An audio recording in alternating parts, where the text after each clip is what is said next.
The President of the Senate, Dr. Bukola Saraki, has lauded Nigerian workers for their contribution to socio-economic development of the country in spite of some economic realities.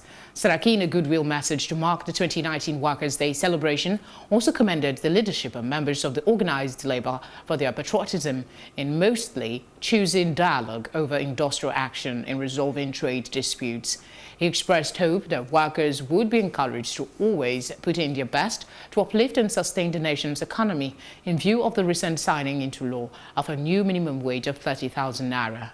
No nation can develop without a viral and agile workforce. Saraki advised the public sector to work to ensure that the country realized her potential.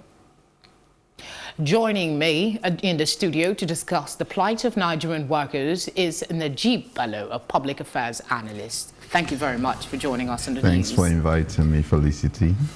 Do Nigerian workers have something to celebrate? This year, they could celebrate the new minimum wage. It's just coming in right now and it's May Day, so they could celebrate it. Yeah, I think they have something to celebrate, at least for that. And do you agree that President Buhari is Nigeria's most labor-friendly president? This is according to Chris Ngige, the Minister of Labour. Minister of Labour. If Buhari is the most labor-friendly president, then his ministers are not showing it, because the kind of treatment we get from these ministers and the kind of statements they make towards the Nigerian worker, it doesn't show that friendliness. You know, so perhaps it could be maybe to the ministers. The ministers may know that Buhari is friendly towards the labor organizations and is trying to do something for the Nigerian worker, but they are not transmitting that information. Is not getting, or the feel is not getting down to the workers through the ministers and the heads of the parastatals. Okay, the theme for this year's celebration is another 100 years of struggle for jobs, dignity, and social justice in Nigeria. Does it not bother you that 100 years after, Nigerian youths are still struggling for available jobs? You know, it's the way the economy has been managed. It's the way the country has been more of mismanaged. Let me say mismanaged. I think in terms of dignity, you know how our workers are treated. You know, governors especially, they owe salaries, they cut down salaries.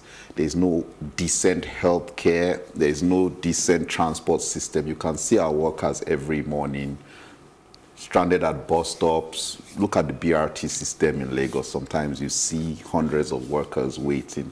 So there's not much that has been achieved in terms of uplifting the Nigerian worker from where they were some decades ago. There's not been much of that going on. And I think the more pressure, it's always, what has always worked in Nigeria is the amount of pressure you put on the government. And Labour has tried in terms of that pressure, but they need to really seek more for themselves. Like in terms of this 30,000 naira minimum wage, I think they should outline the states they feel can pay more.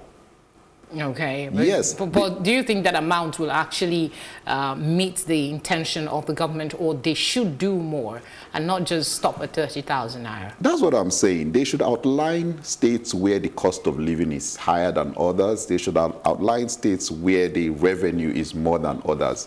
Lagos, Delta, Rivers, you know, and say, please, pay our workers 45,000, 50,000 naira, because they go through much more to survive in these states. So I think they should go beyond that, oh, we've gotten 30,000 naira. I think they should put pressure on states which can afford, and even perhaps the federal government also, to say, okay, you have workers here, you have workers in these specialized areas, why not pay them more? I think they should put pressure on government to increase health benefits, to make our hospitals decent for them to go to, so that when you hear a lot of workers begging, when they have ailments, they come on the internet begging for money, and these are government workers.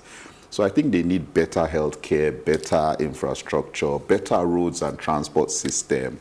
I think that's what they need. And if they keep putting pressure on government. Just like they made this new minimum wage possible, they can make other things possible for themselves. What's your projection for the Nigerian workers' welfare in the next 5 years? Because that's when we'll have another review of salaries.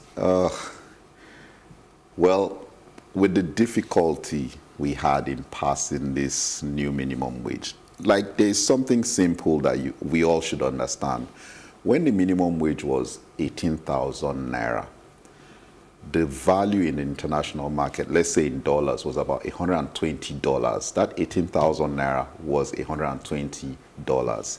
Now that our minimum wage is 30,000 naira, that is about $83 or so. So in fact, they are earning less than they were earning back then.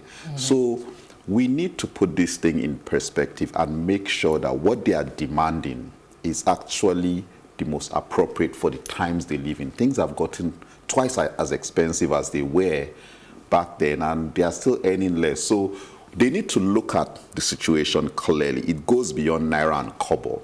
It goes to the kind of education their children can get. It goes to the kind of hospitals they can attend. I tell you that if they can get better accommodation for cheaper, then the 30,000 naira can just be for transport, feeding, and other things.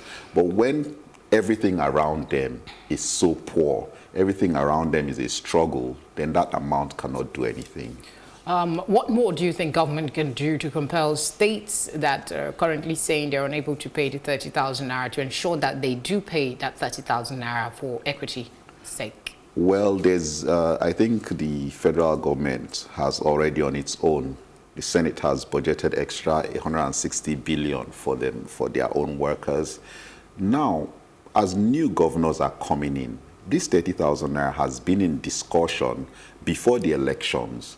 So whoever is coming to run a state, whoever contested in the 2019 elections that just ended, would know that one of the things I have to do is pay this minimum wage. So there is no excuse of you coming to say, you know that there is low oil prices or lower oil prices than they were before.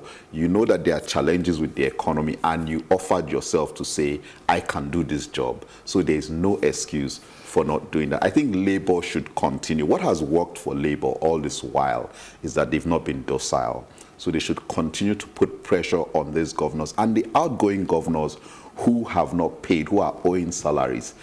Labour should make sure between now and May 29, they hold them to ransom to pay their salaries in full. Yes, before they leave. Well, let's hope that the goodwill messages translate to actual action in welfare of Nigerian workers. Yes. Thank you very much, Nejeeb, for coming on the program. Thank you for having me, Felicity.